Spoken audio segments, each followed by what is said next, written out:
Good evening. Welcome to the 8th Harmonica live stream on the Hohner YouTube channel. I hope you can hear us well. Hello. This is Howard Levy. Hi, I'm Howard Levy.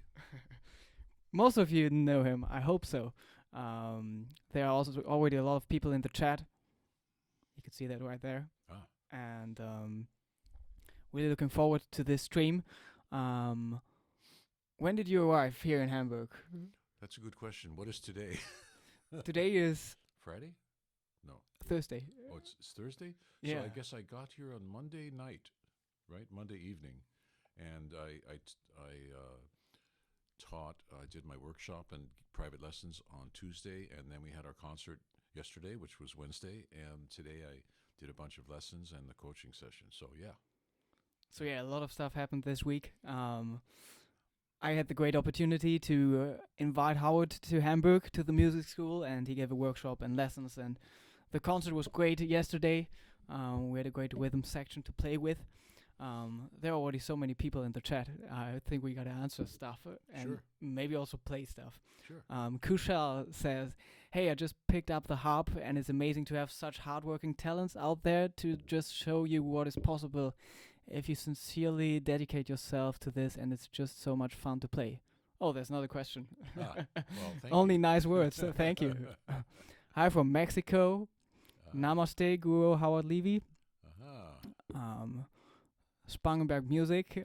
He's close to us here. Are you gonna play together with Howard? We're gonna play something. And Babak is there too. I can't, it's a little too small for my eyes, but I can't pronounce his name correctly. Oh yeah. Safanejad. Yes, he's a Artist Works student, wonderful harmonica player from Iran. Wow. Yeah. Yeah. We are running on HPT, Harmonica Player Time. Namaste, Herr Reinfeld. Thank you for this super surprise. Thanks a ton to Hohner. Yeah. Right now they are celebrating the Harmonica Master Festival in Trossing. So greetings to everybody who's there. Oh, and Gabriel. Oh, fantastic. Yes, he is a very fine musician. He was the pianist in the Simon Bolivar Youth Orchestra of Venezuela. Okay. And because of all the trouble in his country, he has moved to Barcelona and is living there now and doing great things musically on the piano and, of course, on the harmonica. Oh, Philip Jers is here. Hey. Hey, Philip. So there were already some questions coming in like before the live stream for you. Somebody says we should be louder. All right, I'll get louder. Is that? Or just turn us up Oh, a okay. little. Maybe I'll move the microphone a little closer to me. Oh, yeah, I turned it up a little bit. That's. I didn't expect probably us better. to talk so quiet. Hello, everybody. But this should be better. So Jim from LA Schreips is writing. Schreips, that's German. Yeah. Thanks for your pioneering of the diatonic harmonica. Regarding improving to go from an intermediate to an advanced player, what does a practice session consist of and how much time per day is needed? Well, that's a very good question because there's all these things, a beginner, intermediate, advanced. I guess it means different things to different people, but at my online harmonica school, I had to divide the lessons into basic, they call it basic, intermediate, and advanced. And I had to sit and think about it. And I decided the simplest way to do it was basic means you don't know how to bend notes. But there's still a lot of stuff you can play. I mean, oh, this is an A harp.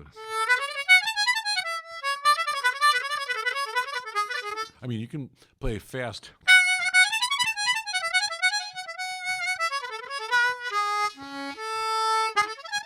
Whoops, I bent the note. Oops, I had another one. That is, if I wrote that out, I that don't know would if be, that's advanced. that's basic, because it's not, no note bending was used playing that. And intermediate means you know how to bend notes, or you're learning how to bend notes, so you can play, you know. And if you know how to bend notes, that's actually easier to play than It is. But I call not bending notes basic and bending notes intermediate. And then advanced, I decided to say, well, that involves knowing how to play overblows and overdraws, as I call them, overbends, whatever you want to call them. So even if you're playing a simple blues,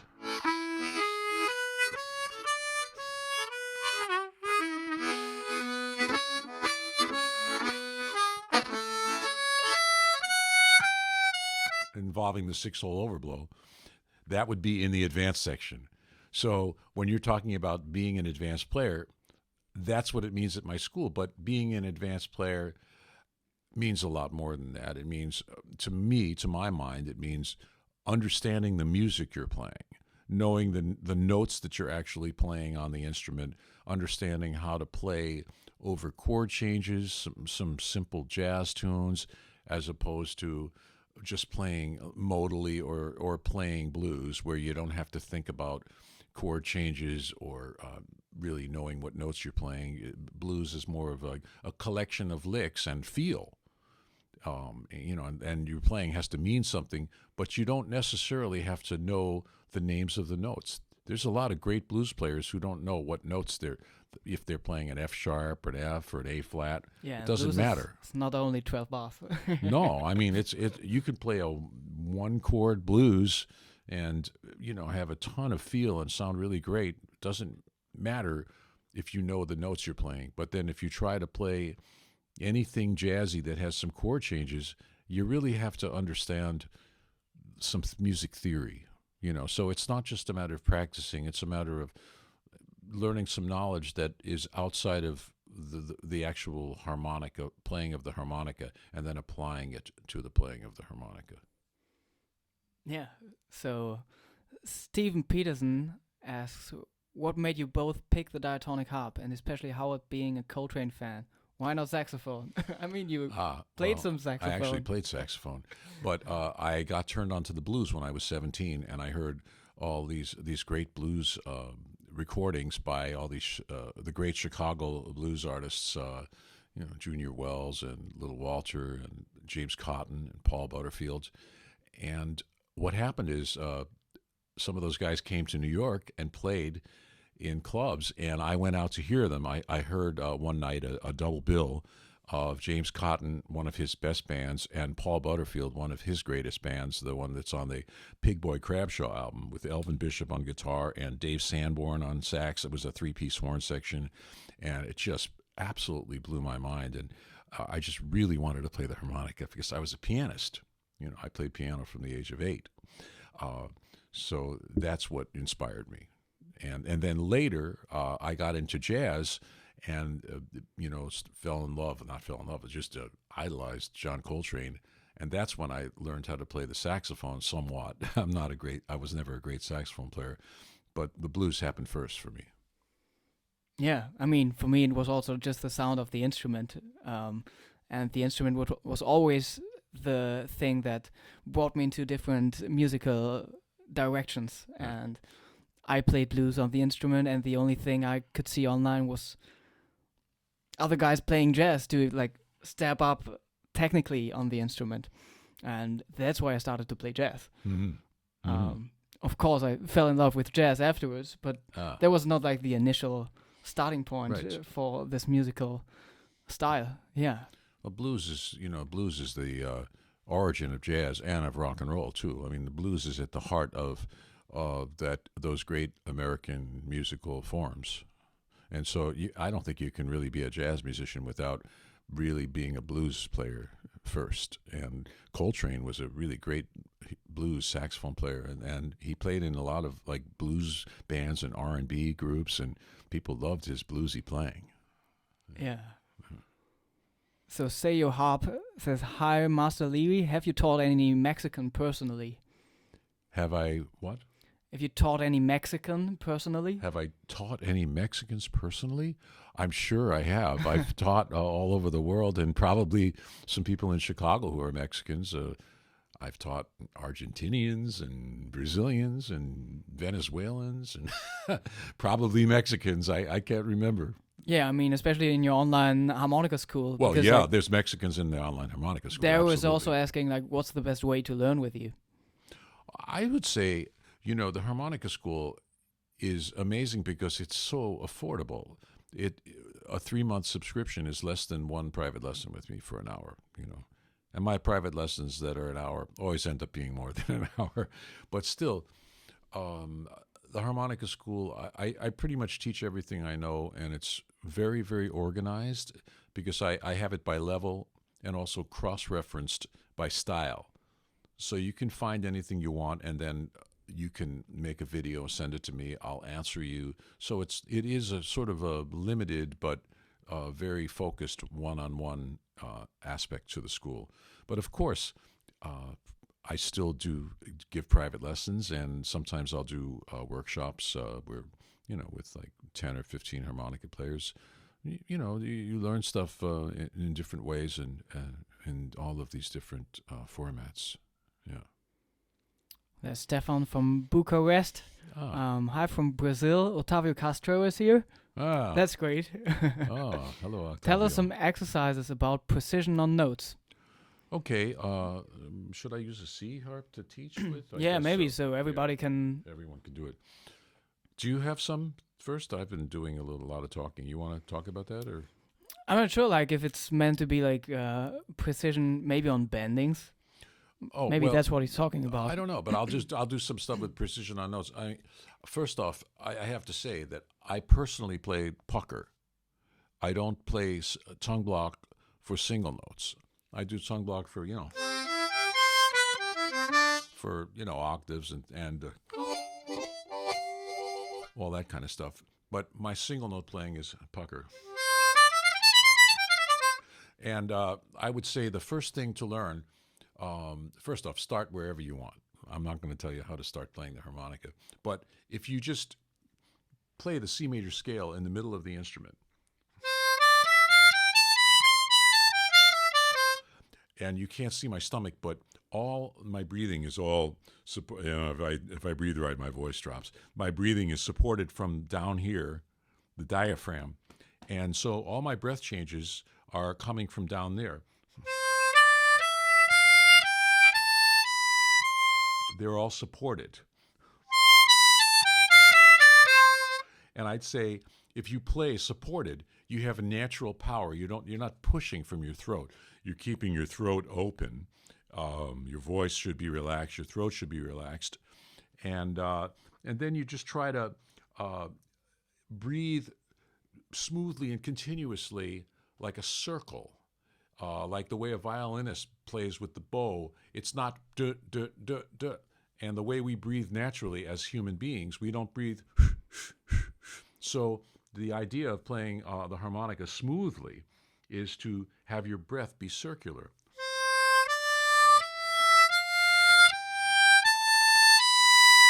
And if you start out practicing slowly like that, then you're going to be able to develop speed later. But if you practice slowly, playing disconnectedly, like that, you'll never be able to play fast and smooth. Yeah. So you got to take what the harmonica gives you, and if you're playing like "Oh Susanna," like those notes, there are 3 notes in a row that are all blow. You do it on one breath, and that's one breath too. And that's so important. Yeah. And we have this ability to slide on the harmonica. You don't want to go and separate them because it's silly. The harmonica separates them for you. And don't bite down on the instrument, but don't let your lips be mushy. That. So your embouchure has to be firm, but it has to be loose this way. It has to be firm this way and loose this way so that you can just slide over the instrument.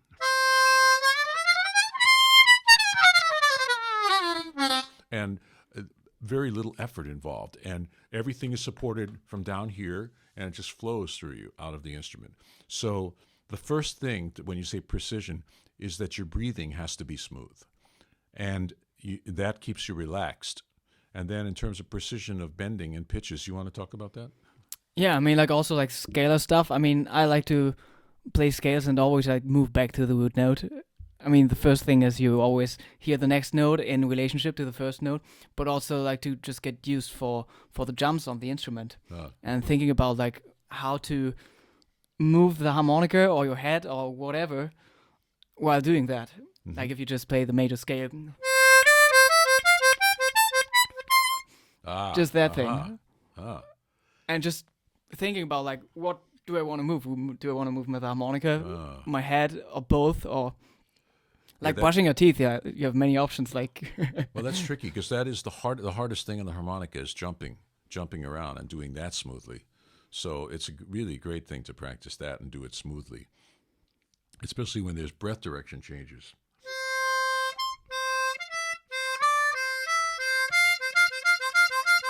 Between one is the note of the scale. 4 blow and 5 draw. You're jumping. You're not jumping over a hole, but you're going from one hole to another and changing breath direction. That's the hardest thing to do on the instrument. And even jumping over a note and with the same breath direction and not hearing the other note. Yeah. There's tricky stuff that I'm doing from down here to do that. But with bends, I think that's what the precision of bending, I'd say, and it's different on every harp. I personally don't like playing a C harp as much as I like playing lower ones because the bending takes place more in the lower the harp, the more further back in your throat and the more relaxed it is. But if you're bending and trying to get your bends in tune,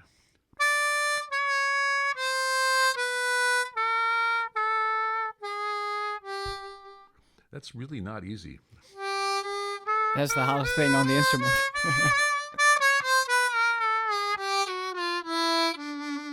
I'm not doing an overblow right now, but to get that in tune, you can do it about 3 different ways physically. You can just get the throat position, or you can articulate with your throat, or you can articulate with your tongue. They sound different, and they each work well at different times, depending on which direction you're going, where you're going from and to. Yeah. So you have to experiment with that, depending on what kind of music you're playing, and like if you're trying to play like an F major chord. I didn't use any.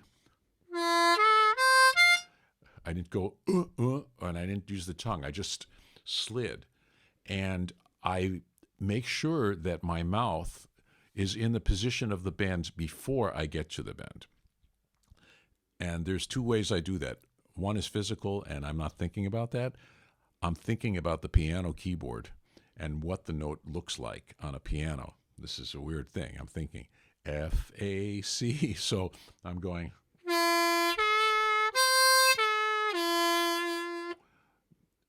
So whatever works for you. But this is the thing that, like I said about the knowledge that's outside the harmonica. I find that in order to play the way I play, being a pianist is what inspired me to play chromatically on the diatonic harmonica, because I thought, what's wrong with this instrument? How come it doesn't have all the notes on it? How can I play an instrument that doesn't have all the notes? And then once I figured out how to get full 3-octave chromatic scale, I had to try to make it sound good. And because if it doesn't sound good, no one's going to want to listen. And then they say, get a chromatic. And it's like, well, yeah, I see why they're saying that, because I'm not sounding in tune when I'm playing all this stuff. And so it's a serious mission to sound good playing like absolutely anything on this instrument, because some things are just really difficult to pull off. Yeah, I think if you have like 2 notes that you are producing like with different techniques, it makes sense to like experiment with your embouchure, like to have as little movement as possible, or change as possible while doing that. Like especially with these 2 bends, for example. Yeah. Also like playing an overblow and an adjacent blow note. Yeah, yeah. You got to think about that a lot You could too. cheat though. Oh yeah, right. And also, But yeah. I don't know. You're also telling that your students. I like to do that too. Just practicing the bendings and the intonation with drones played by tempuras or cello drones. Yeah, it's good to have a reference, a pitch reference, because sometimes people they think they're playing the right notes, but without a pitch reference, you don't really know if your F is in tune or if it's like really more of an F sharp and all that kind of stuff. And I also recommend that everyone learns how to play a little bit of keyboard, because it doesn't take any technique to press down a key. You can go, here's an F. You don't need any piano lessons to hit an F. So if you want to play, you can just go ba da da F A C or even F A C like that. Yeah. And that way you can see if you're close to being in tune, or you can hold down the F A C triad and then play it on the harmonica. And if you discover that you're playing, you're oh wow, I'm really out of tune and I didn't know it. The keyboard will tell you that you are out of tune and give you a frame of reference. Yeah. And also as an exercise, just for the bendings, I don't know. This one is really good. Also, maybe even being able to like sing it, always skipping one note.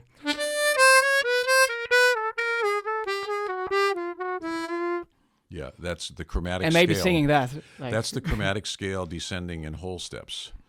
So instead of going, you're going.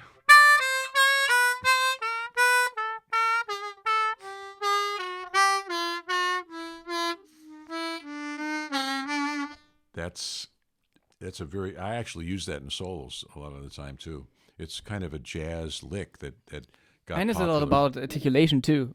I would say, yeah. So I hope that now you know absolutely everything. So bye. No. What else? Is some other questions? Babak is asking, how can I send my video to you? Right now? I'm not sure. I created this email address. It's hohnerlive@konstantinreinfeld.com. If you really want us to listen right now, you can send it there, and we can listen to it together. Oh, okay. Let us know in the chat if you send it. Then I will look at it. Philip Durs, can you give some inspiring tips or 2 different ways to warm up on the diatonic harmonica? Well, that's a good question. One of the things that I discovered years ago was that I started thinking of the harmonica as a percussion instrument, and I applied drum rudiments to it. So if you're playing on drums, you have your right hand and your left hand, or hand drums, the same thing, right hand and left hand. And I started thinking, gee, the right hand is the blow and the left hand is the draw. And let's see what a double stroke roll would be. Right, left, mama, dad, And so on the harmonica, it means there's 2 blows and 2 draws. But it's not really that simple, because on drums you have to bounce for the 2, the right, and then bounce left. And so what's the equivalent of a bounce on the harmonica? I'm starting to think about it, and I go, well, it's sliding from one hole to the other. So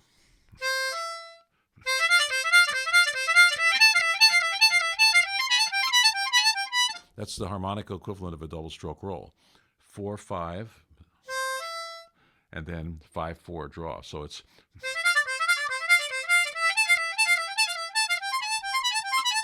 And you're not thinking about notes at all. It's purely mechanical of playing this rudiment thing. And you do it on any hole.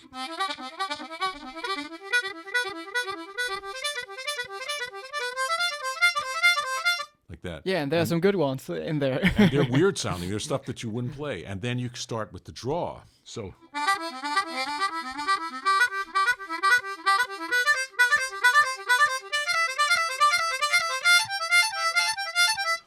And so this kind of focuses your breath support. And then the next one that's really good is the paradiddle. And this is good for your mind too. It's right, left, right, left, left. And the interesting thing about this one is to build up speed with it, you have to accent the first stroke of each group of four. So it's blow, draw, slide, draw, blow, draw, slide. So just playing them evenly.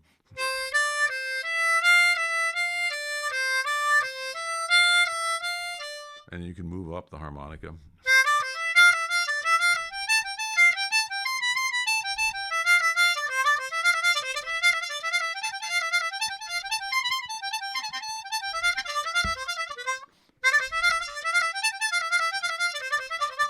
And this down here is going do do do do do do do do do do do. So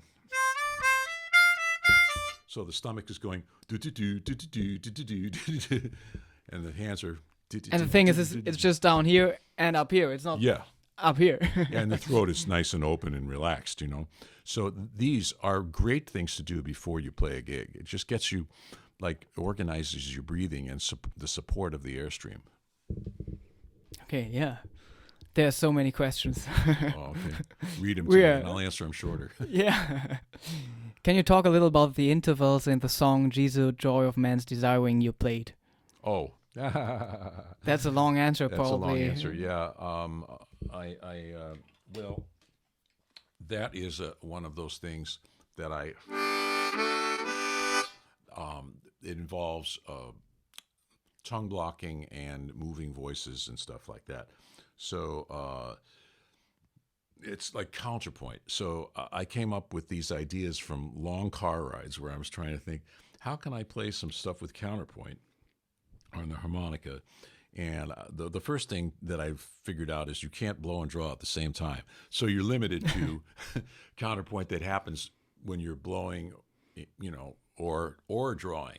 So, if you play an octave, like 1 to 4 on on G harp, you can move one side of your mouth or the other. It's a little out of tune, isn't it? Mine are too. So I'm starting out with 1 and 4 and expanding the right side of my mouth up to 5 and 6, and it goes into my mouth further the more holes I block. And I can do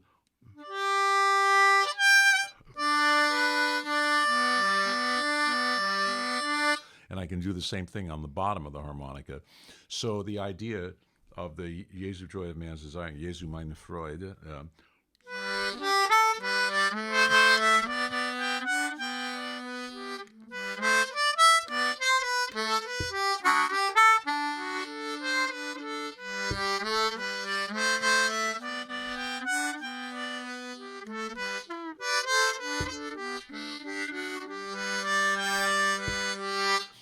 it's that I'm seeing it as the right and left hand of a piano. And that's how I'm seeing it in my mind. So it's very easy. It's like something that you can learn after playing piano for 3 weeks. But on harmonica, it involves a little bit more technical problems. And then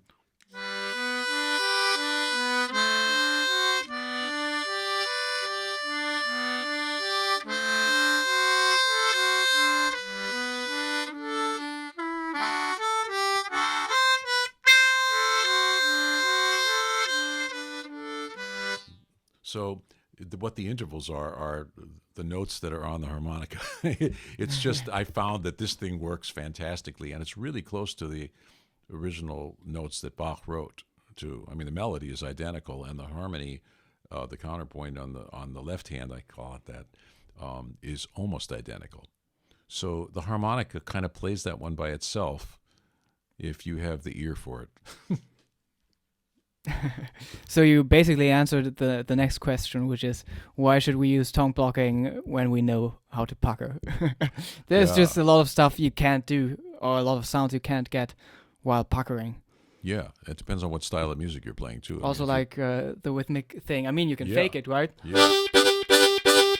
But it's not as strong as doing a tongue block. No. And also the tongue switching thing for those trills. I mean, that's a fantastic technique, and you're really good at it. Yeah, you can't do that, right? Yeah. You're talking about that? Yeah. Or only on one note, like. Are you I doing mean- that with tongue blocking? Oh no, that's not Oh, tongue block. no, but no. I mean, the tongue is involved. Yeah. Yeah, I don't know how you're doing that. I do it, but it sounds It's just different. side to side movement. Oh, really? It makes me feel like there's a fan in the room that's on that I have to turn off. No, I mean, I do... I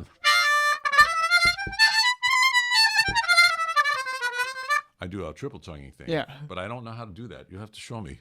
I have no idea. What is he doing? I have no idea. It's just side to side. Just with the tongue. Well, that's what I mean. I have no idea. Hi from Mexico. Howard, do you use mental practice? Yeah. I mean, since I'm a pianist, a lot of the times I'll be thinking about, stuff on harmonica without playing it. So I'm seeing it as a piano keyboard. But also I write music just out of my head. So that's mental practice. And sometimes I write it thinking about the harmonica specifically. Okay. And I'll sit down with a pencil and paper and, write down stuff without playing. And same thing, sometimes I'll just write music just for the sake of music without playing it on a piano or anything. And then I have to figure out how to play it on a harmonica later, see if it fits in some way. So Wayhan wants us to play some bebop. Sure. Maybe we can do a bebop blues. I don't know. Sure. What key is that in F? Yeah. Let's see. I'm trying to pick a B flat harp that actually works. My harmonicas are getting tired. I have to clean them and adjust them. Ooh, it's a little cold in here. Okay. 1, 2, 1, 2, 3.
Sorry, I'm sitting down too low.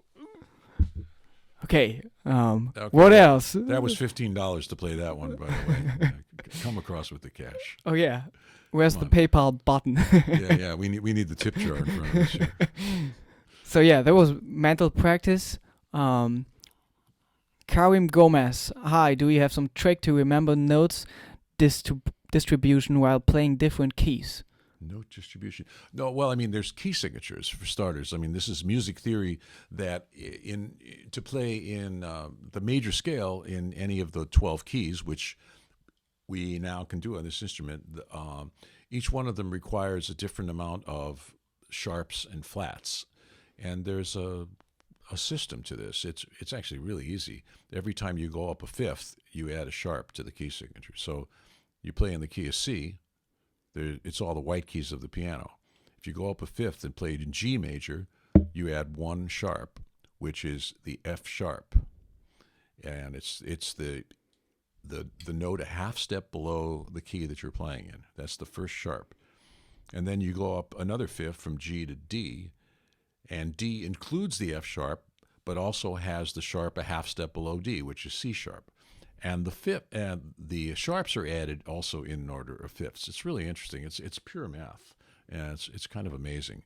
And then if you go down in fifths or up in fourths, it becomes more useful to think of these keys as being flat keys, because, for example, if you play the F major scale, it goes F. Whoops, this goes F, F, G, A, B flat. Because you can't have an A and an A sharp in the same key signature. It wouldn't work. Every time there's an A, you'd wonder what it was. So it's F, G, A, B flat, C, D, E, F, and the flats are added in fourths. And it's just a system. You have to learn it the same way you learn how to add and subtract numbers. It's easy, but it's hard to do on the harmonica because we can't see the notes we're playing and there's no fingering. So it's hard to learn on the harmonica. That's what I'm trying to say. You should learn this on a piano or a guitar or something, an instrument you can see it on. And I hope that's what you were asking. Okay, Alex K. He took great pictures of the concert yesterday. Yes, thank you. He's here again. He says, our stereo is crossed. That's funny. I can set it to mono. Does that make sense? I don't know. Great to see you again. Can you give me a suggestion for 251 exercises beyond arpeggios? Yeah, I mean, you can. There's books full of 251 exercises, and these are conventions in jazz. I mean, there's stuff that like the greatest players used, and you can learn them, and it's not like arpeggios per se. I mean, it's a mixture of arpeggios, which means notes that are basically playing a chord one note at a time, and scalar passages. So 251 let's pick up the C harp again because also, yeah, these exercises, these easy 251s, these were the first things I learned at your online school. Oh yes. That was like the first thing I played and sent to you. Because I wrote out a few of them and played a few of them. Do you remember which ones they were? Yeah, I think that one. So that's a good one. So that one, you can hear it's just the 2 is D minor or D minor 7. And then the 5 goes over G7 chord, and it has what some people call the bebop scale, which is the major 7th and the flatted 7th.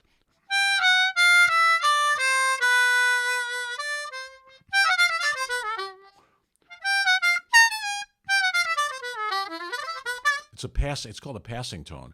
And when you add passing tones into scales, it makes the scales come out to an even number of notes. That's one of the reasons it's so useful, as well as sounding a little hipper than just the major scale, which sounds like, Bach or Mozart or something. And jazz has a little bit more of things that are sticking out a little bit from the chord, not notes that are just in the chord or in the scale, things that make it interesting and give it a little bit of a swing. So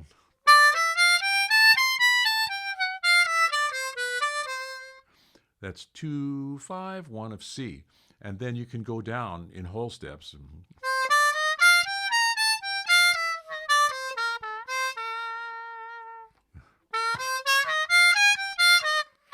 Oh, something stuck.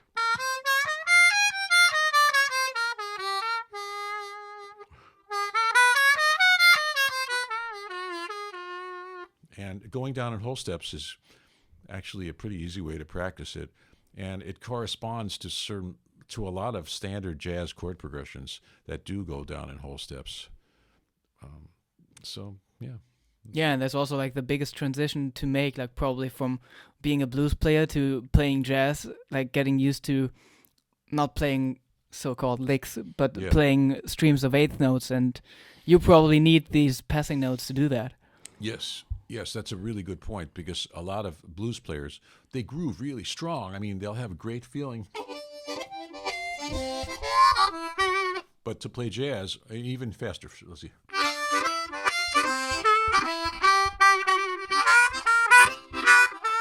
But to play jazz, you need.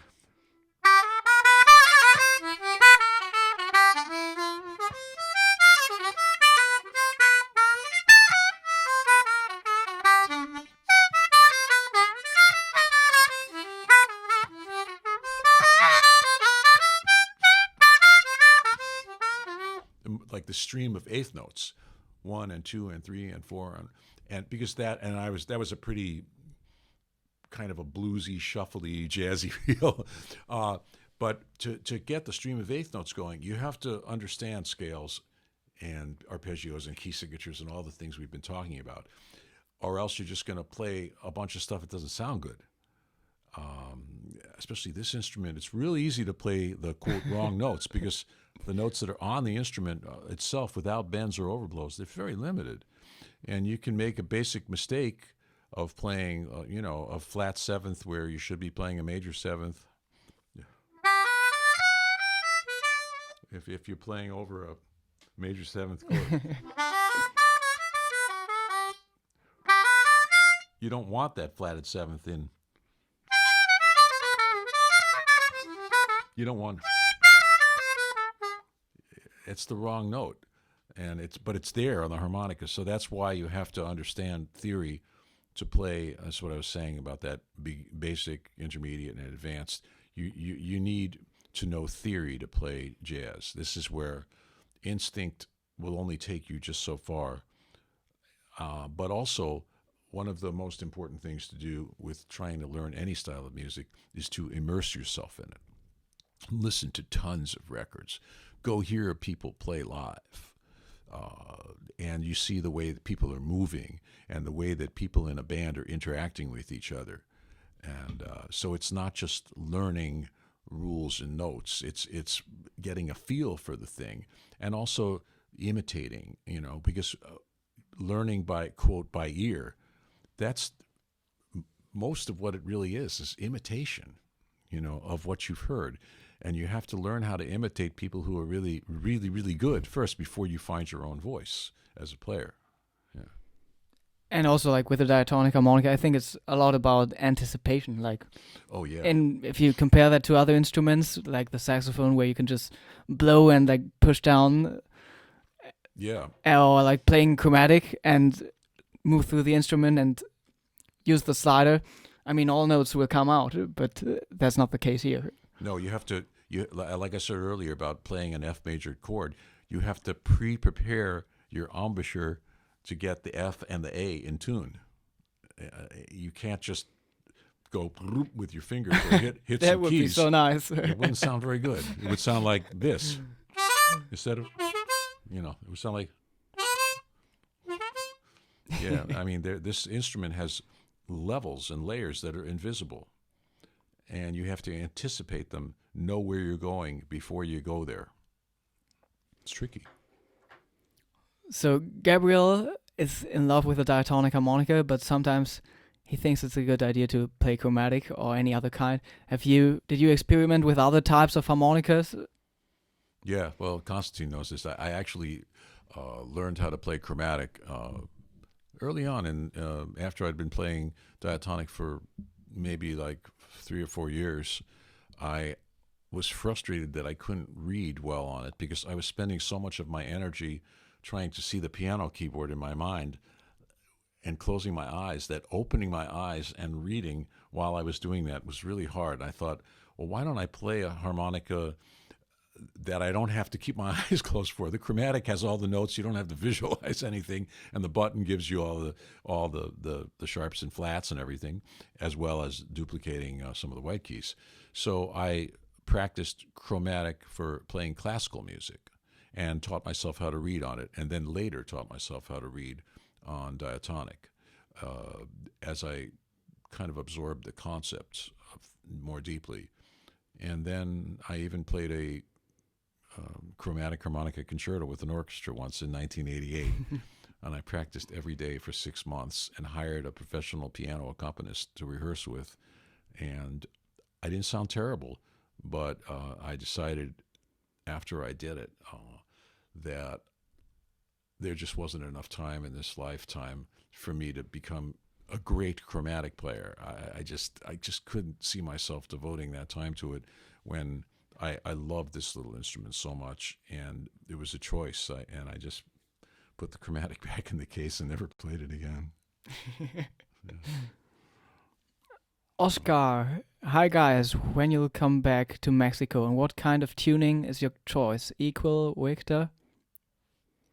Oh, I mean, everything's Richter. I mean, the Richter tuning just means the standard diatonic scheme that you hear, on any diatonic harmonica. But when you're talking about equal, the golden melodies, for example, are tuned to equal temperament. Do I have one here? Yeah, here's a G golden melody. And so the chords just sound really out of tune, but playing melodies sound very in tune. And I actually started playing golden melodies back in like 1973, maybe. I don't remember what year. 74 when I discovered them, about 3 or 4 years into playing harmonica. And I thought, I don't know why I like these so much. Part of it was the rounded ends, but I only found out years later that they're tuned to the tempered scale. So the melody notes that are there sound more in tune. Most of us play some sort of compromise tuning between equal tempered and just intonation, which just intonation is like the chords just sound unbelievably great, and the melodic notes are incredibly out of tune, and some of them even more than others. And so like Special 20, the Hohner Special 20 is tuned to compromise tuning. And that's various different sorts of compromise tuning are close to what we like, although I'll tune the fifth hole draw up a little higher, and the second, the E, the 2, 5, and 8 be a little bit sharper as well. And sometimes I'll make the 3 and 7 draw a little sharper too, because those are the ones that are tuned a little flatter to make some chordal things sound more in tune. So it's kind of compromise, leaning more toward equal tempered. Yeah. So Spinner One is writing, thank you, Howard, for being the pioneer of modern day diatonic. I just sent my 55 second rendition that Konstantin taught us. Oh, okay, he sent something. Oh, okay. I can check that out. Let's see. Do you realize you used a 4-letter word just now? You just said O-S blank, blank, blank. Oh, you think the video gets banned? I think we might be banned in China as a result. So, let's see if we can hear this. This one is actually better.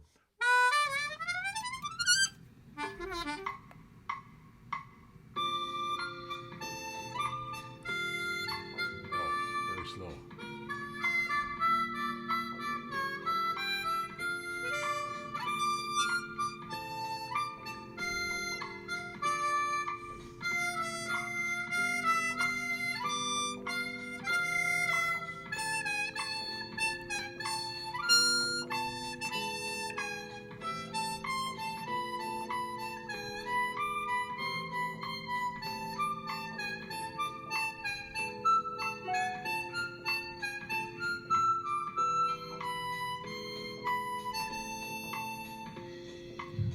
Okay, yeah, I hope you could hear that. Yeah. Who was that?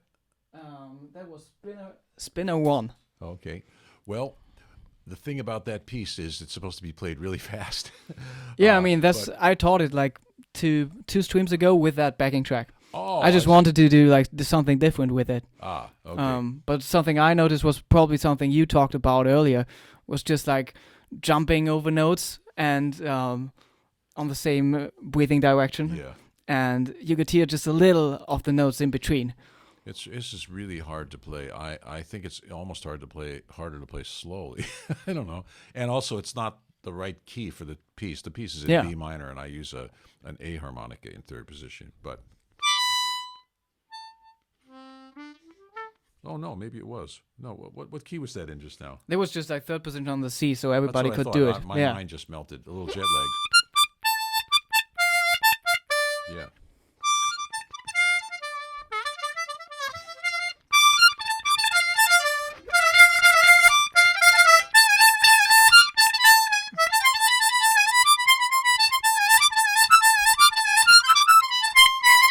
Yeah. Sounds like a bunch of mice.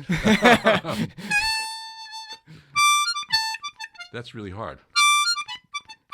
Oh yeah, it is. This harmonica's sticking too. Jeez.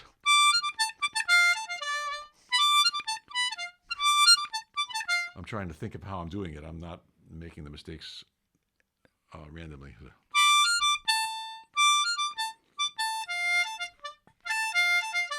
Yeah, as I slide between those and I try to cut off the breath. Oh, I wish I had one that worked.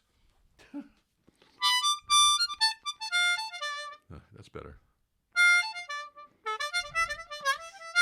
And also with any music, playing with rhythmic accents is the way that you build up your speed. So even if you're playing it slowly, the accent.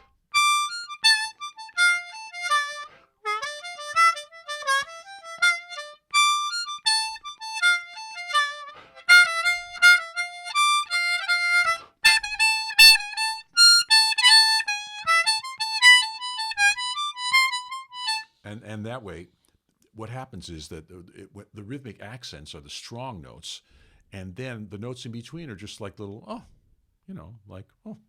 guess they're there a little bit. So.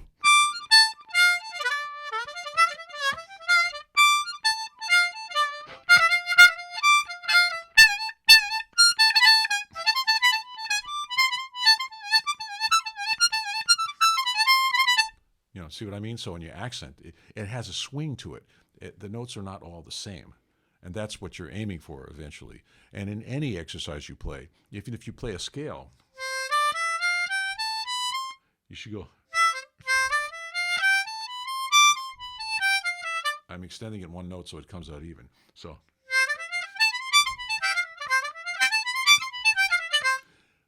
If you have the strong accent, then it gives you kind of a vroom, vroom, vroom, like instead of a whole bunch of little dicka, dicka, dicka, dicka, it gives you a longer phrase to play. And the other notes are just sort of there by themselves. Yeah. That's how drummers practice accent. And that's like the only way to get fast. Yeah, I like to say, this is a silly thing I say, but on the harmonica, you can't play faster than you can play. I mean, you have to learn how to do things methodically like this in order to build up speed. It just takes a lot of fundamental stuff to work on, like the smoothness of the breath and sliding between holes whenever possible and accenting and all this stuff.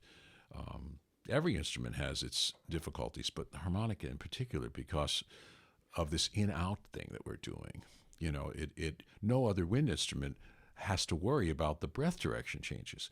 And so one of the things that I realized when I first started thinking about drum rudiments was that there's a whole separate rhythm to our breath direction changes. Yeah. And there was this one thing that I had to play on a recording, and I couldn't play it. It was tricky.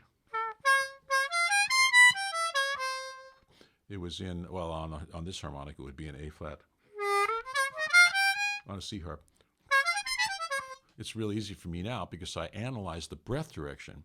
So it's 3 draws, a blow, 3 blows, a draw, and a blow.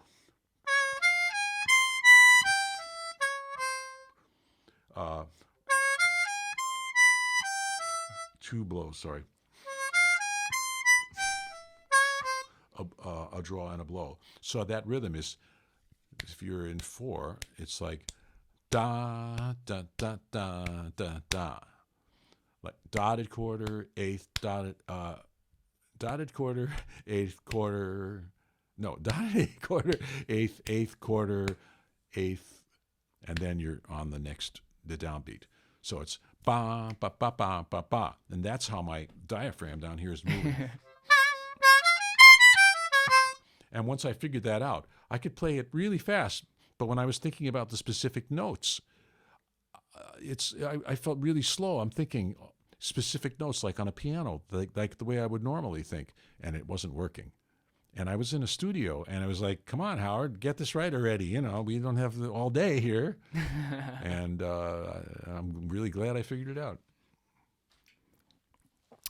Harmonica CDMX. Konstantin, what was the first Howard song you heard? Do you remember your first impressions? I think I saw the video, like the preview of the 12 songs in 12 keys out of box video. Yeah, that's a good one too. And I mean, of course, like that's like the most mind-blowing thing I could possibly find. Yeah. So, yeah, Howard was one of the best musical advices or lessons you ever got from a fellow musician or a bandmate. I always think about this one. This is really funny. There's a bass player. He's still alive. He's retired. His daughter is a wonderful singer. The bass player's name is Eddie DeHaas. And we were playing a gig, and I was playing piano. It was actually an electric piano, and I was kind of, the action was too light, and I was like kind of overplaying. And he leaned over to me and said, "Hey, Howard, don't forget to breathe." And it's funny because, I'm playing a wind instrument. You'd think that I would apply that in some way to my phrasing on the piano. But with the piano, you can just like get into this, I got to keep up with the chord changes, and it's fast tempo. And it's like, don't forget to breathe. And that was the best advice anyone ever gave me on piano. It's like, calm down, breathe relaxed, get the air flowing through you naturally, and phrase your lines and don't get like too excited. And that same thing goes for the harmonica, is to keep your breathing relaxed if at all possible. And if you can't, it means that you're trying to play something you can't quite play. If you can remember what it was at the end of the gig, you go back to your room and try to practice it so that you can play it. But it's that relaxation, physical, mental relaxation is really the key. And don't panic. Philip Jers, Konstantin, are you still studying music in a music college in Germany? I do, yeah. There's like one last year left of the master's program here. And as part of that, I had the great opportunity to invite Howard to Hamburg here. Tell us about your music education. I don't know about my music education. I did a Bachelor of Music in Cologne at the music school, which is actually the biggest music school in Europe. Oh, really? I mean, of course, there are a lot of Asian people and a lot of classical players, but the jazz scene is also very strong, just as it is in Berlin. And it is indeed unique to be able to study with the harmonica at a higher music education, because like for a half year now, we can do the Skype lessons, which is amazing and made possible by the music school here in Hamburg. And I don't do Skype lessons as a rule, but when this being something on a kind of consistent basis and being Konstantin, and I just agreed to do it because usually my online stuff is my harmonica school, so it doesn't depend on what time zone it is halfway across the world. Yeah. So this is tricky for me to figure out the schedule of this with touring and traveling and everything. Yeah. There's Babak again. Hi, Konstantin. I sent it for you. I hope you see my email. There's another email. Oh. Alex K is also asking if he can watch the stream later. It will stay online, so you can also tune out if you want to go to bed, or I don't know. If you're just getting really bored right now, or if you have anything more interesting to do. More interesting than two harmonica players? Oh, what could that possibly be? Let's see. Where are we I'm not sure. I can't see anything in the Hohner Live inbox. Huh. Oh, there it is. There's Babak. Yeah. Oh, there's a video. Uh-oh. Oh, my goodness. A bass harmonica.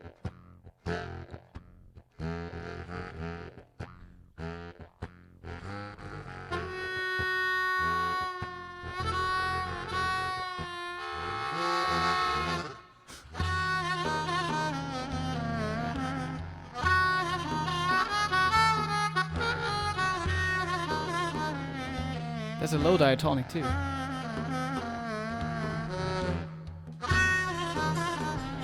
It's low E.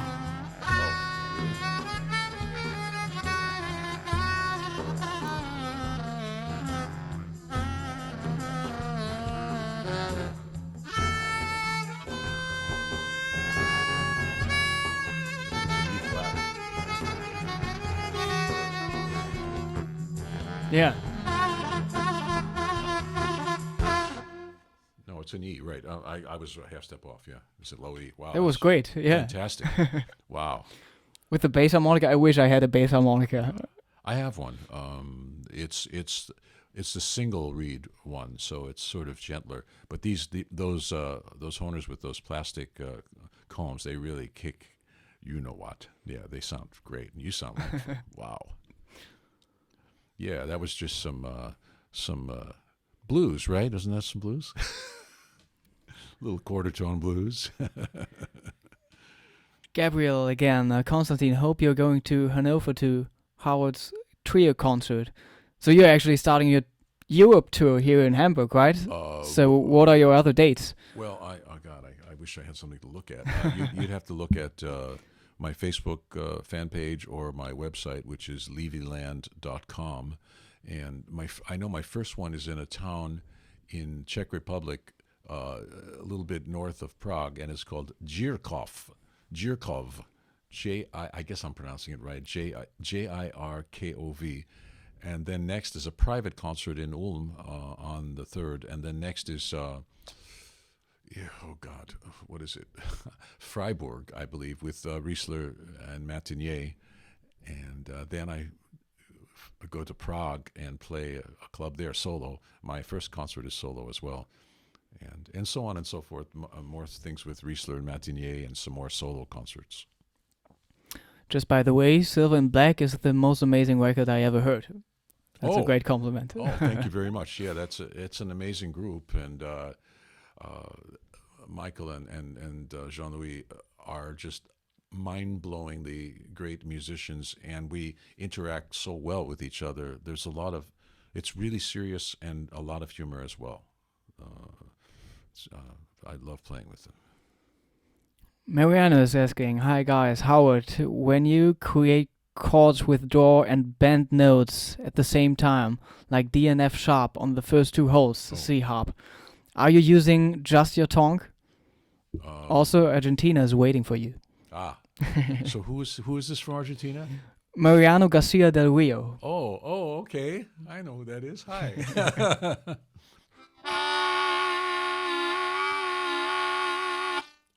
It's just tongue. Yeah, it's just like I'm really not.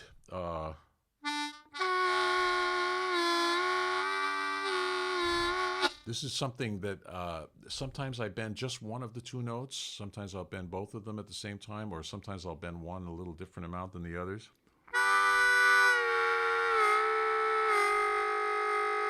There's a lot of interesting possibilities. We wanted to use that to play Blue Monk, right?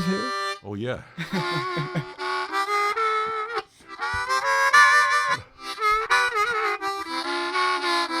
Yeah.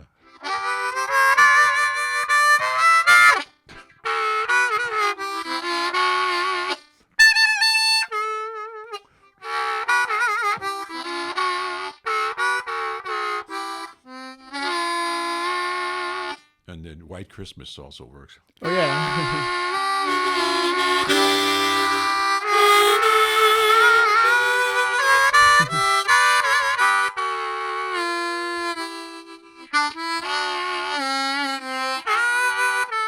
Anyway, these are really good things to practice because compared to bending one note at a time, doing this really makes you think and have to focus your energy on trying to make the adjacent notes each sound the correct pitch. So it's a really good exercise. I'm glad you asked me about that. And then some of them, of course, there's one note that won't bend, like the fifth hole. So you can... It's hard to do on a higher harp. It's easier on the lower ones. Yeah.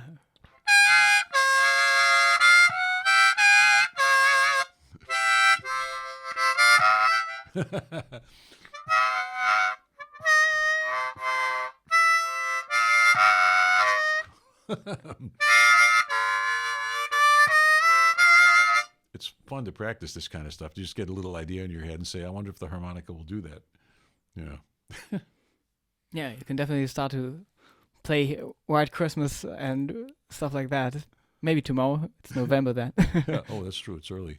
Or you can think about the yeah. octaves you can play. Yeah.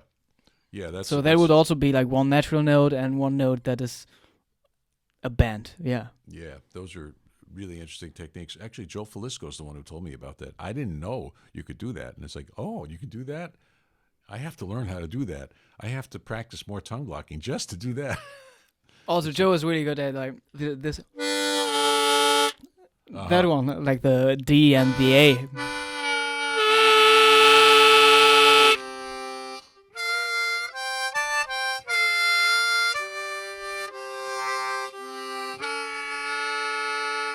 Yeah. Hard on these high harps.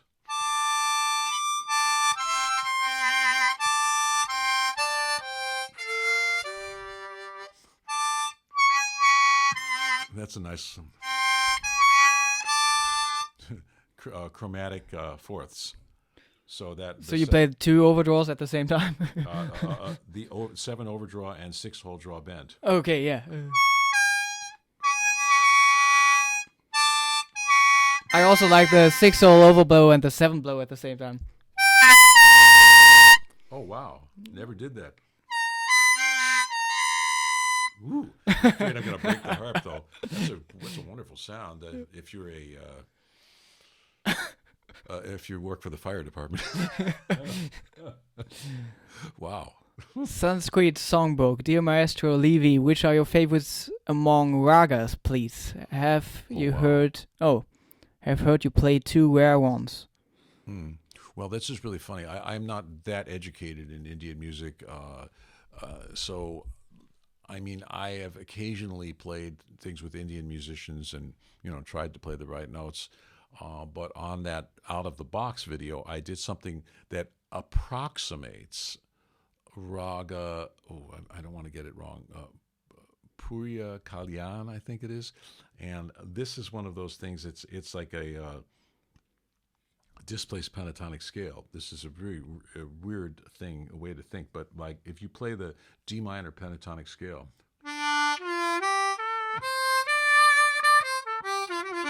But play it over C sharp.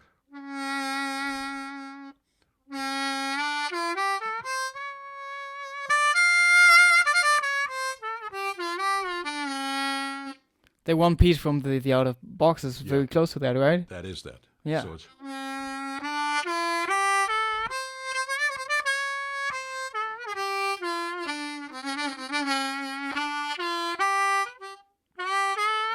I haven't played it in a while.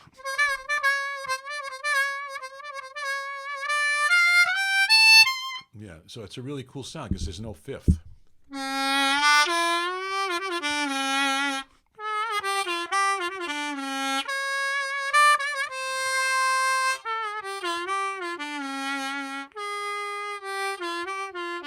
You could put the fifth in if you want. And this is where like the Indian raga theory gets very complicated because it's not just like a scale and the notes. It's the way you approach the notes, like from what note you're allowed to approach the note, from below, from above, and certain characteristic licks, like almost like blues, licks that you play ascending, licks that you play descending, and because some ragas share the same scale or they're in the same family, but they emphasize the notes in different ways and they approach the notes differently.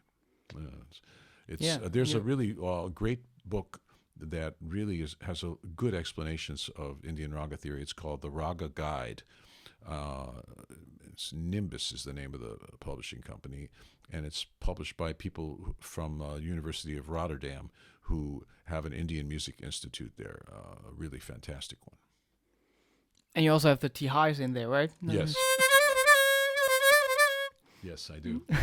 Yeah, and T-highs that's a whole other thing. It's a rhythmic device of repeating something 3 times, and then the third time, the last note of the third time is the downbeat of the next bar, and it fits over like a 16-beat cycle or an 8-beat cycle. It's too much to explain now.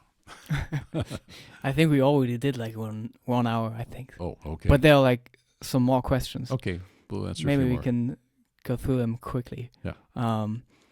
Oh, Alex again. Howard, in your workshop on Tuesday, you showed some basic scale exercises. Oh, Do you remember what you did there?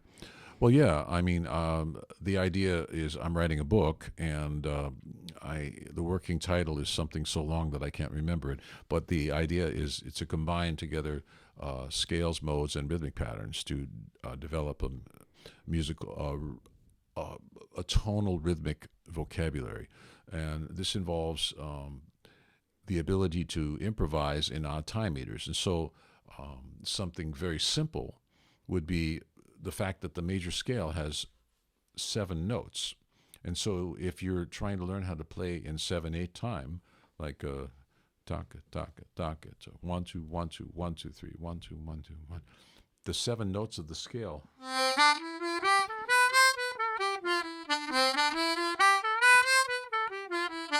you can't make a mistake, because by the time you get up to the top, you're heading back down. You could do it 2 octaves.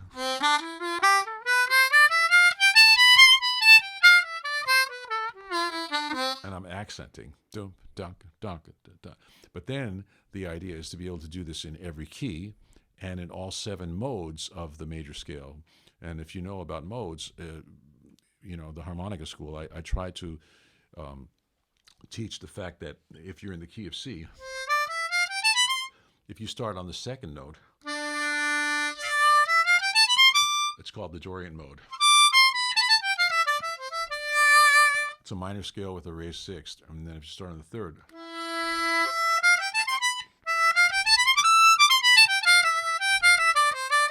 it's called the Phrygian mode. And all of these modes, all 7 of them, are used commonly in many different cultures: Middle Eastern music, Latin music, English folk songs, minor key jazz. And so the idea is you practice all of these modes in 7/8.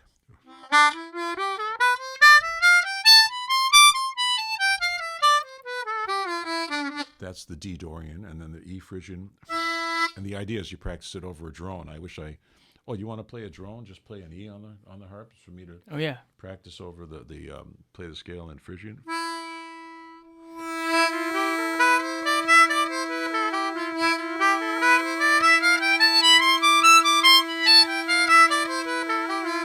So this way, after you've done, thank you, after you've done that for a while, you get the feeling of what 7/8 feels like. So if you wouldn't mind playing a drone for me again, and then I'll just play a little improvisation in Phrygian in E Phrygian.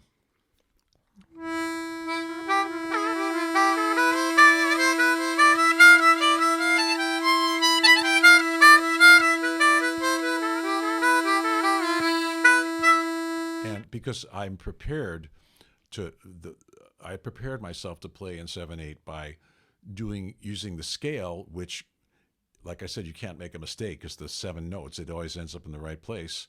And so it gives you the feeling and the confidence to develop the ability to play and improvise in these odd time meters.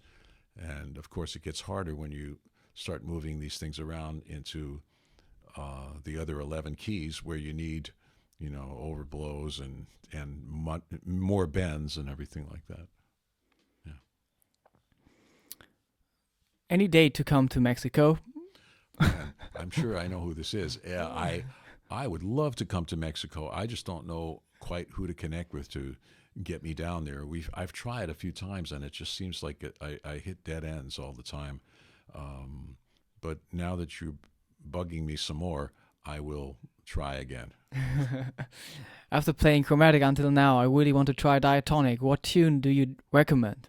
What tune? Yeah, to start out with? I don't know. I mean, first off, buy a Diatonic. And, people, start with a C. If you're playing chromatic, at least it's in the same key as your chromatic probably is, even though I don't like the C harmonica very much. But, yeah, I mean, you can play any one of a number of tunes. I mean, it depends on your stylistic preference, And I think starting out doesn't mean like you have to play like folk music. No. Or German folk music. Play anything There's you other want. stuff. I mean, if you have a feeling for blues, I mean, there's some really simple blues stuff, but the thing that the diatonic gives you that the chromatic doesn't is the whole rhythmic playing thing for modal playing, especially the Mixolydian mode, which is the mode used for the blues, the fifth mode of the major scale.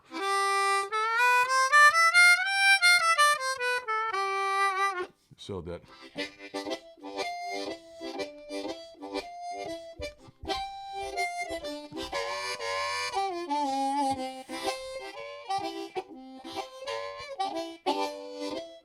this kind of thing, can't do that on a chromatic harmonica, and it's wonderful. And there's all sorts of rhythmic stuff you can do on a diatonic, but those blues vamps are the most fun. And if you have a friend who also plays harmonica, you can just play, Jam together, over one chord. And you don't even have to have any chops. You could go, and the other guy can play solos. You can trade back and forth. Yeah.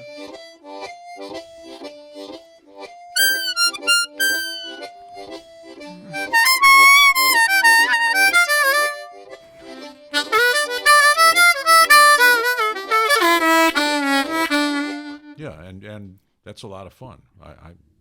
Yeah, that's what I do in my workshops, and I mean, it's great fun for the people. Yeah. Bruce Campbell, is it true that if you can play all the notes on the diatonic, that you don't really need harmonicas in all keys?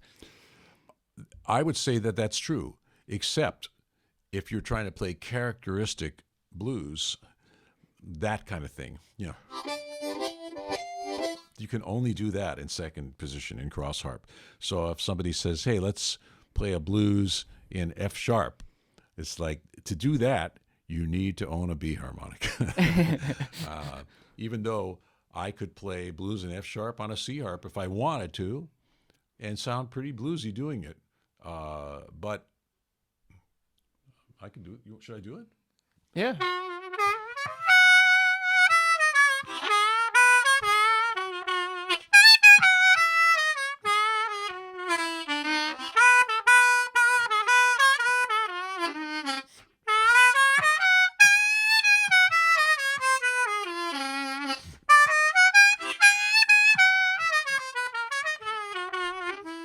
I mean, that wasn't horrible. I wouldn't choose to do that, but the fact that I can do it means that I've put a lot of time and energy into it, and to get to the point where I've gotten, one of the things I do is I try to play things in all 12 keys, like play a blues in all 12 keys, stuff like that. And boy, it's really a lot of work.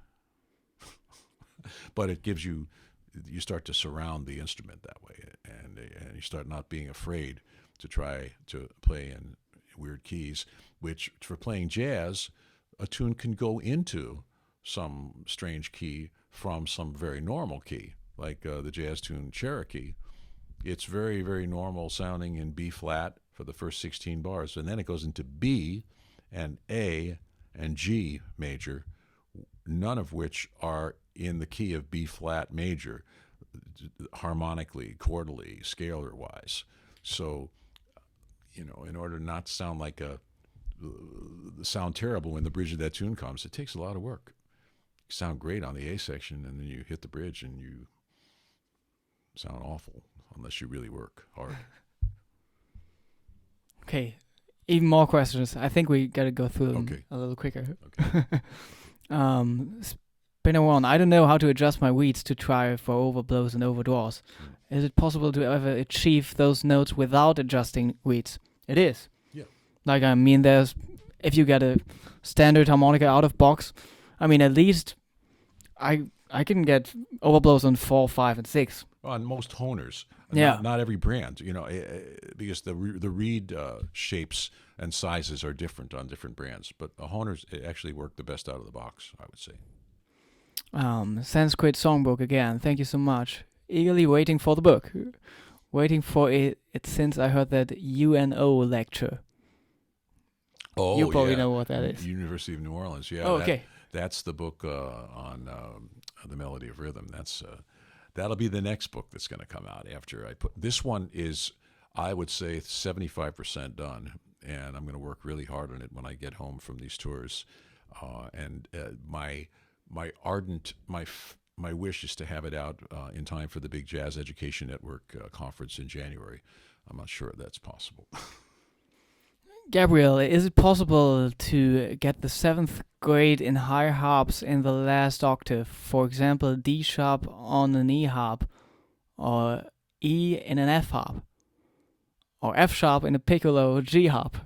Yeah, I mean, if you have really great control, I've gotten the E on an F harp plenty of times. So Gabriel's talking about the half step bend on hole 10. Yeah. Right. Yeah. Yeah.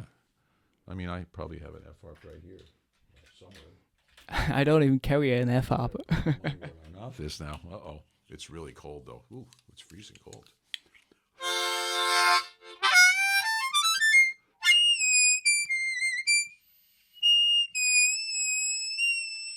Ooh, this one isn't really working very well.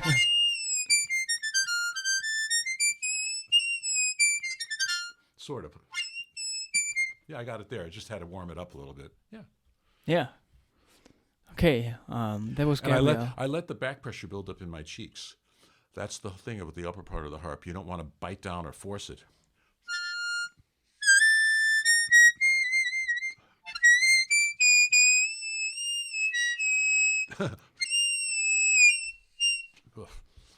I was wrong. I can't do it. No, I just did it. What happened?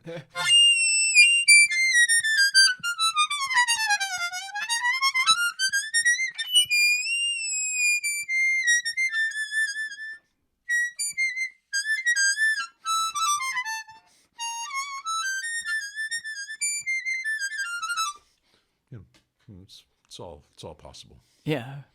Alejandro Pereira, Brian Acosta se la come. I don't know what that means. Where is he? Let's see. Brian Acosta. Se la come. I'm not sure. Not sure. Alejandro Pereira. Sorry. Se la come. What are your favorite keys among what they call the low range, the Thunderbirds? Are the overbends possible on a low F? They are. They are harder, but Surprisingly possible, actually. Yeah, surprising. They do work. I don't have any on me right now. I don't know if you have one.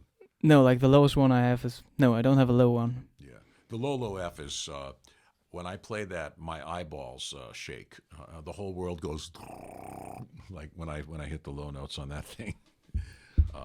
But Yeah, they're great. they are great for neighbors too. Like compared to the F harmonica. Yeah, the F harmonica works very well at getting rid of cockroaches. Howard, can you show your vibrato, please? No, it's inside my mouth. Okay. People ask me about that, and I had to. Boy, I don't know why they're so cold. Ooh, really cold. I have a lot of different kinds of vibrato I use, but I never think about it. So what you're asking about is probably this one.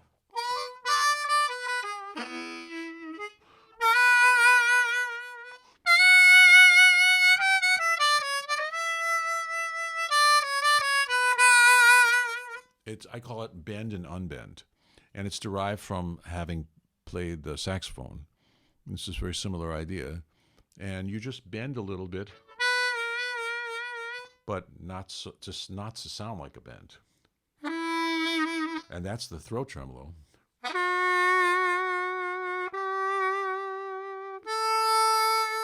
And it even works on the blow. You can kind of Just bend it gotta down. be careful that you don't not hit the to- overblow. Not to hit that. Woo, woo, woo, woo.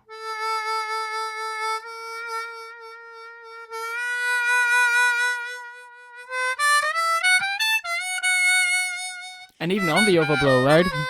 What? Even on the overblow. Yes.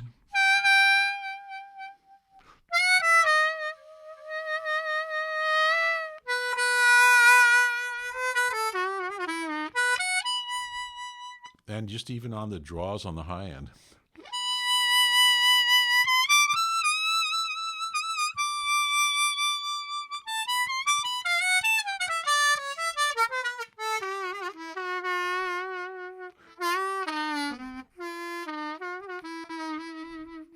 and then sometimes the throat tremolo, when it's appropriate, and not in a excessive way. If I'm playing jazz, I don't want to do too much of that. I don't want to hit it like that. But yeah, that's basically most of the time what I do with vibrato. Hola, solo entré para saludar a Brian Acosta. Brian Acosta. I don't know. Okay, hi Brian Acosta. Okay. What else? This may seem basic, but is holding harp with left or right hand a personal preference, or is there a preferred way for tone, etc.? Yeah, like even if you're like left-handed, or it doesn't depend on that. Like usually it makes sense to have the left hand as the hand that is really like controlling everything, because that way you also have a bigger resonance chamber behind the lower notes, and that's where it really makes a difference in compared to the upper octave of the instrument. So, but Paul Butterfield played backwards. Yeah, and there are people who play great and upside down. It was still. You're right. It's still holding it like this. Whoops. It's still holding it. I can't even do it. What am I doing? It's this way. Yeah. He still did it this way, but it's upside down. So the resonance chamber was by the high notes. Yeah, it's weird. Oh, okay, yeah. So he didn't sound too bad. So I guess there's nothing wrong with it, but I sort of agree with what you're saying. Yeah. Yeah. Ignore the rude comments of rude people. I didn't read anything. I actually like using my two thumbs on each side of the harp, but I don't see that taught too much. I can understand. I think that's something you really do if you play a lot of amplified harmonica with a bullet microphone, doing that. Yeah. And I did that for a long time when I was into Dennis Grünling, and I played tongue blocking 100% for some time. And it was just going like this. And also play the overblows with the tongue blocking. Because Dennis did it. yeah, I know. I can't do that. I have to learn. See, I have a lot to learn. But yeah, the last one, I can't read it. Do you ever use the minor harps? No, we don't. No, I mean, I made a decision a long time ago not to use any altered tune harmonicas, and just to stick with the Richter. And I experimented with it, and I experimented tuning harps myself to different tuning systems and just fooling around with it. It was fun.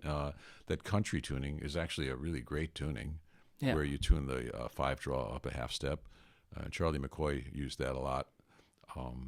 But just for me, I guess I just decided I want to try to make the most out of this instead of changing the tuning and playing the same way on different tunings. But hey, there's another saying: if it sounds good, it is good. So, I mean, minor harps, if they work for you for a kind of tune, certain tune, especially chordally, yeah, why not? Okay, last two questions. What about a harmonica? Have you tried it? No. I wish I had. I wish I had. And Christoph is asking if there's a harp joke. This is a harp. Yeah, I actually made up one. You know, the light bulb jokes. There's all these light bulb jokes that make fun of what people do, like jazz musician light bulb jokes. How many jazz musicians does it take to change a light bulb?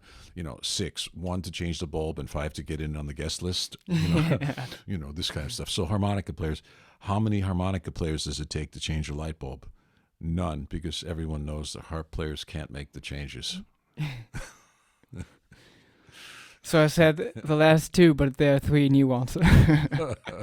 How many? But this is very interesting. This is something I would ask. Like Philip Dress is asking, how many harmonicas do you bring for longer tours like this? Main set and spare ones? Yeah, basically, yeah. I mean, I bring just about every key that I think I'm going to need on the tour, and I bring like 3 or 4 Gs, 3 or 4 Cs, 3 or 4 B flats, the ones I use the most. Yeah. If I want to play a concert for violin, what temperament do you recommend? A violin concerto, tuning? You mean? Yeah. I mean, something like the Golden Melody. I mean, the equal tempered and compromise tuning. Something like the ones that we play. Which instrument to buy first? Which key harmonica, C or G? I bought a G in the beginning, which is why I tend to think on a G. If you love the sound of the G, which I do, because it's low and mellow, buy a G. If you think that C is more, logical because it's more like the white keys of the piano, buy a C. But I have a better idea. Buy them both. Yeah, because things are very different with especially if you get into learning bendings, learning the blow bends. I would do that on the G. Yeah, like all the old first position blow bend stuff that Joe Felisko plays. Was almost always played on G or A harps because that stuff sounds really, really shrieky on a C. Okay. Yeah, I think that's it. We can play something in the end, and sure. How about that would be it for today.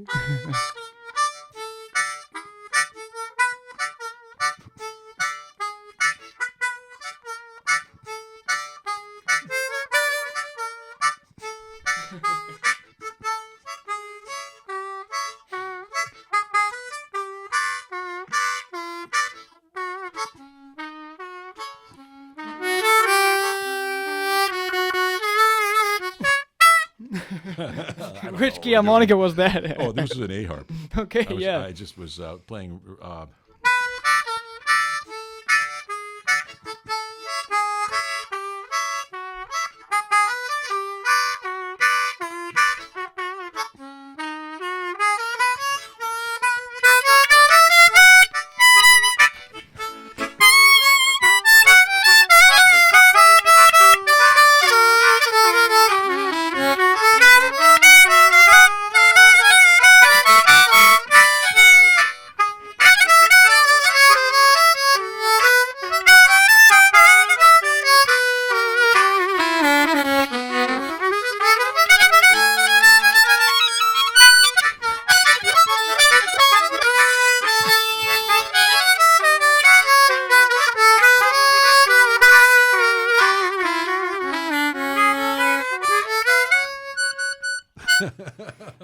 Yeah, man, sound fantastic. Something like that. Yeah, it was a little Montuno.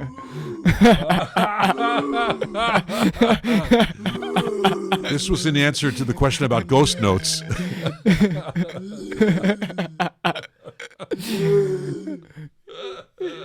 I think that's it for today. Yeah.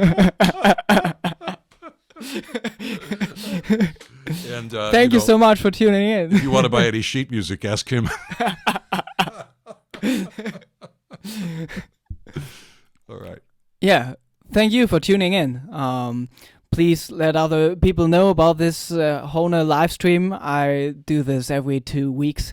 Try to do it always on Thursdays.